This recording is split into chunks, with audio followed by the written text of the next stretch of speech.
আসসালামু আলাইকুম প্রিয় দর্শক। বঙ্গোপসাগরে সৃষ্টি হচ্ছে নতুন ঘূর্ণিঝড়, যা বাংলাদেশের উপকূলীয় অঞ্চল ও সুন্দরবনকে আঘাত করতে পারে। দেশের ৮ বিভাগ এবং ৬৪টি জেলায়, এমনকি ভারতের আসাম, পশ্চিমবঙ্গ, মিজোরাম, মেঘালয় ও ত্রিপুরার কিছু অঞ্চলে ঝড়ো বৃষ্টির সম্ভাবনা রয়েছে। এই ঘূর্ণিঝড় কবে আঘাত হানবে এবং কেমন আবহাওয়ার পরিবর্তন হতে পারে, সকালের দিকে কোথায় হালকা বৃষ্টি, বিকেলের দিকে কোথায় ভারী বৃষ্টি এবং রাতের দিকে আকাশ কেমন হবে, সবকিছুই আমরা দেখাবো আজকের এই সম্পূর্ণ লাইভ ওয়েদার আপডেটে। চলুন শুরু করি। আজ 15 আগস্ট শুক্রবার। বঙ্গোপসাগরে সৃষ্টি হওয়া একটি ঘূর্ণিঝড় বাংলাদেশের দিকে ধেয়ে আসছে। আজকের ওয়েদার লাইভ রাডার থেকে দেখা যাচ্ছে বঙ্গোপসাগরের উত্তর পশ্চিম অংশে যে গভীর নিম্নচাপটি সৃষ্টি হয়েছে তা এখন পূর্ণ ঘূর্ণিঝড়ের রূপ নিয়েছে। এই ঘূর্ণিঝড়ের তাণ্ডব আজকের দিনে প্রভাব ফেলবে দেশের উপকূলীয় অঞ্চল ও সুন্দরবনে এবং ধীরে ধীরে দেশের অন্যান্য অঞ্চলেও এর ছোঁয়া লাগতে পারে। সিলেট বিভাগের দিকে নজর দিলে দেখা যায় সকাল থেকেই সিলেট, সুনামগঞ্জ, হবিগঞ্জ ও মৌলভীবাজারে সর্বোচ্চ 4 থেকে 5 মিলিমিটার পর্যন্ত বৃষ্টিপাত হতে পারে। একইভাবে ময়মনসিংহ, জামালপুর, শেরপুর ও নেত্রকোনায় আকাশ মেঘলা এবং হালকা বৃষ্টির সম্ভাবনা রয়েছে। এরপরে দেখা যাচ্ছে রংপুর বিভাগের আকাশ আংশিক মেঘলা। রংপুর, গাইবান্ধা, কুড়িগ্রাম, নীলফামারী, লালমনিরহাট, দিনাজপুর, ঠাকুরগাঁও ও পঞ্চগড়ে সর্বোচ্চ 3 থেকে 4 মিলিমিটার পর্যন্ত বৃষ্টিপাত হতে পারে।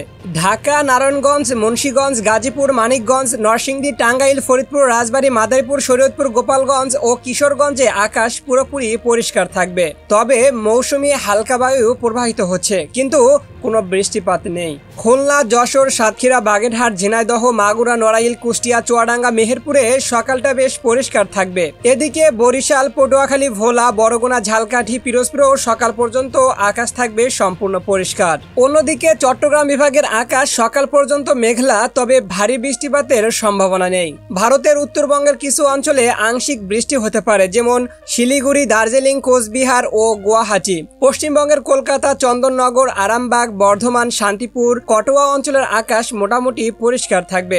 এরপর দুপুরে আকাশ ধীরে ধীরে মেঘলা হতে শুরু করবে। বিশেষ করে রংপুর, ময়মনসিংহ, সিলেট, রাজশাহী, ঢাকা, খুলনা, বরিশাল ও চট্টগ্রাম বিভাগে আকাশ মেঘাচ্ছন্ন হবে। তবে বিকেল পর্যন্ত ভারী বৃষ্টিপাতের সম্ভাবনা নেই বললেই চলে। দক্ষিণাঞ্চলে বিকেলের দিকে বৃষ্টি শুরু হতে পারে। বিশেষ করে চট্টগ্রাম, বরিশাল, খুলনা, ঢাকা বিভাগের কিছু অঞ্চলে হালকা থেকে মাঝারি বৃষ্টিপাত হতে পারে, সর্বোচ্চ 8 থেকে 10 মিলিমিটার পর্যন্ত। বিশেষ করে কক্সবাজার, রাঙ্গামাটি, খাগড়াছড়ি, বান্দরবান, নোয়াখালী, লক্ষ্মীপুর, ফেনী, কুমিল্লা, চাঁদপুর, ব্রাহ্মণবাড়িয়া এবং টেকনাফ, মহেশখালী, চকরিয়া, কুতুবদিয়া, থানচি অঞ্চলে। খুলনা বিভাগে বিকেলের দিকে হালকা বৃষ্টিপাতের সম্ভাবনা সর্বোচ্চ 5 মিলিমিটার। ঢাকা বিভাগের কিছু অংশে গুড়ি গুড়ি বৃষ্টি হতে পারে এবং রাজশাহী, রংপুর, ময়মনসিংহ ও সিলেট বিভাগের আকাশ থাকবে আংশিক মেঘলা। বঙ্গোপসাগরে ঘূর্ণিঝড়ের প্রভাবে সমুদ্র উত্তাল এবং যে কোনো মুহূর্তে মেঘ বাংলার আকাশে আঘাত হানতে পারে। আজকের সকাল থেকে বিকেল পর্যন্ত সারা দেশের আবহাওয়া প্রায় একই রকম। দক্ষিণাঞ্চলে হালকা থেকে মাঝারি বৃষ্টি, উত্তরাঞ্চলে আংশিক মেঘলা এবং কেন্দ্রীয় অঞ্চলে আকাশ পরিষ্কার। এবার আমরা দেখব রাত ও মধ্যরাতের পরিস্থিতি এবং কিভাবে ঘূর্ণিঝড়ের প্রভাব ধীরে ধীরে বাড়বে। প্রিয় দর্শক, দুপুর থেকে দেশের দক্ষিণাঞ্চলের আকাশ মেঘলা হতে শুরু করেছে। বিশেষ করে চট্টগ্রাম, কক্সবাজার, রাঙ্গামাটি, খাগড়াছড়ি, বান্দরবান, নোয়াখালী, লক্ষ্মীপুর, ফেনী, কুমিল্লা, চাঁদপুর, ব্রাহ্মণবাড়িয়া অঞ্চলে হালকা থেকে মাঝারি বৃষ্টিপাতের সম্ভাবনা দেখা দিচ্ছে। বিকেল 3টা থেকে 4টার দিকে কক্সবাজার ও রাঙ্গামাটির মতো কিছু অঞ্চলে সর্বোচ্চ 8 থেকে 10 মিলিমিটার পর্যন্ত বৃষ্টি হতে পারে। বরিশাল বিভাগের আকাশও বিকেল পর্যন্ত মেঘলা থাকবে। কাউখালী, জিয়ানগর, মির্জাগঞ্জ, মাঠবাড়িয়া, চরফ্যাশন, হাতিয়া, বরিশাল, পটুয়াখালী, ভোলা, বরগুনা, ঝালকাঠি এবং পিরোজপুরে হালকা বৃষ্টির সম্ভাবনা রয়েছে, সর্বোচ্চ 5 থেকে 7 মিলিমিটার পর্যন্ত। ঢাকা, নারায়ণগঞ্জ, মুন্সিগঞ্জ, গাজীপুর, দোহার, শিবালয়, মানিকগঞ্জ, নরসিংদী, টাঙ্গাইল, ফরিদপুর, রাজবাড়ী, মাদারীপুর, শরীয়তপুর, গোপালগঞ্জ ও কিশোরগঞ্জে মাঝে মাঝে হালকা বৃষ্টি হতে পারে। রাজশাহী ও রংপুর বিভাগের আকাশও ধীরে ধীরে মেঘাচ্ছন্ন হবে। রাজশাহী, সিরাজগঞ্জ, বগুড়া, পাবনা, নাটোর, নওগাঁ, চাঁপাইনবাবগঞ্জ, জয়পুরহাটে বিকেলের দিকে আকাশ মেঘলা থাকবে। রংপুর, গাইবান্ধা, কুড়িগ্রাম, নীলফামারী, লালমনিরহাট, দিনাজপুর, ঠাকুরগাঁও, পঞ্চগড়েও আকাশ ধীরে ধীরে মেঘাচ্ছন্ন হবে, তবে ভারী বৃষ্টিপাতের সম্ভাবনা নেই। ময়মনসিংহ, জামালপুর, শেরপুর, নেত্রকোনা এবং সিলেট, সুনামগঞ্জ, হবিগঞ্জ, মৌলভীবাজারে বিকেল থেকে মাঝারি বৃষ্টি হতে পারে। সর্বনিম্ন 3 থেকে 4 মিলিমিটার থেকে সর্বোচ্চ 8 থেকে 10 মিলিমিটার পর্যন্ত।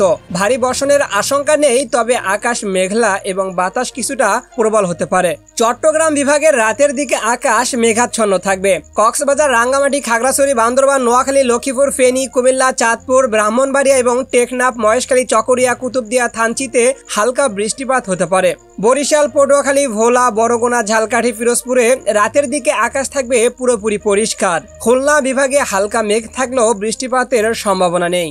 ঢাকা বিভাগে রাতের দিকে বৃষ্টি নেই, তবে আকাশের কিছু অংশে হালকা মেঘ থাকতে পারে। রংপুর ও রাজশাহী বিভাগের আকাশও রাতের দিকে মেঘলা থাকবে, তবে ভারী বৃষ্টিপাতের সম্ভাবনা নেই। ময়মনসিংহ ও সিলেট বিভাগের আকাশ আংশিক মেঘাচ্ছন্ন, হালকা বৃষ্টির সম্ভাবনা থাকতে পারে। ভারতের উত্তরবঙ্গের আকাশও রাতের দিকে আংশিক মেঘলা। আসাম রাজ্যের কিছু অংশে হালকা বৃষ্টি হতে পারে। ত্রিপুরা ও পশ্চিমবঙ্গের আকাশ মোটামুটি পরিষ্কার থাকতে পারে। সারা দেশের 8 বিভাগের 64 জেলা আজকে রাত পর্যন্ত মূলত মেঘলা থাকবে। বঙ্গোপসাগরের মাঝখানে ঘূর্ণিঝড়ের প্রভাবে সমুদ্র উত্তাল এবং যে কোনো মুহূর্তে এই মেঘ বাংলার আকাশে আঘাত হানতে পারে। প্রিয় দর্শক, মধ্যরাতের দিকে দেশের দক্ষিণ ও পশ্চিম ও দক্ষিণ পূর্বাঞ্চলের আকাশে মেঘের ঘনত্ব বৃদ্ধি পাচ্ছে। চট্টগ্রাম, কক্সবাজার, রাঙ্গামাটি, খাগড়াছড়ি, বান্দরবান, নোয়াখালী, লক্ষ্মীপুর, ফেনী, কুমিল্লা, চাঁদপুর, ব্রাহ্মণবাড়িয়া এবং টেকনাফ, মহেশখালী, চকরিয়া, কুতুবদিয়া, থানচি অঞ্চলে হালকা থেকে মাঝারি বৃষ্টিপাতের সম্ভাবনা রয়েছে। সর্বনিম্ন 3 মিলিমিটার থেকে সর্বোচ্চ 10 মিলিমিটার পর্যন্ত। বরিশাল, পটুয়াখালী, ভোলা, বরগুনা, ঝালকাঠি, পিরোজপুর অঞ্চলের আকাশ রাতের দিকে পরিষ্কার থাকলেও বঙ্গোপসাগরে ঘূর্ণিঝড়ের প্রভাবে ভোরের দিকে আকাশ ধীরে ধীরে মেঘাচ্ছন্ন হতে পারে। রংপুর ও রাজশাহী বিভাগের আকাশ রাতের দিকে মেঘাচ্ছন্ন, তবে ভারী বৃষ্টিপাতের কোনো সম্ভাবনা নেই। ময়মনসিংহ, জামালপুর, শেরপুর, নেত্রকোনা জেলাগুলোর আকাশ আংশিক মেঘাচ্ছন্ন এবং কোথাও কোথাও হালকা বৃষ্টি হতে পারে। সিলেট, সুনামগঞ্জ, হবিগঞ্জ, মৌলভীবাজারের আকাশও মধ্যরাতের দিকে মেঘাচ্ছন্ন থাকবে।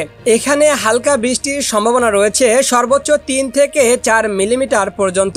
ভারী বর্ষণের আশঙ্কা নেই, তবে বাতাস কিছুটা প্রবল হতে পারে। ভারতের উত্তরবঙ্গের আকাশ রাতের দিকে আংশিক মেঘলা এবং আসাম রাজ্যের কিছু অংশে হালকা বৃষ্টি হতে পারে। ত্রিপুরা রাজ্যে হালকা বৃষ্টিপাতের সম্ভাবনা রয়েছে। পশ্চিমবঙ্গের আকাশ রাতের দিকে মোটামুটি পরিষ্কার। আগামীকাল সকাল 6টা থেকে 9টার মধ্যে দেশের দক্ষিণ পশ্চিমাঞ্চল ও সুন্দরবন এলাকায় তীব্র ঝড়ো হাওয়া এবং মাঝারি থেকে ভারী বৃষ্টিপাতের সম্ভাবনা থাকতে পারে। চট্টগ্রাম, কক্সবাজার, বান্দরবান, রাঙ্গামাটি, খাগড়াছড়ি, নোয়াখালী, লক্ষ্মীপুর, ফেনী, কুমিল্লা, চাঁদপুর, ব্রাহ্মণবাড়িয়া, টেকনাফ ও মহেশখালী অঞ্চলে সকাল পর্যন্ত বৃষ্টি হতে পারে।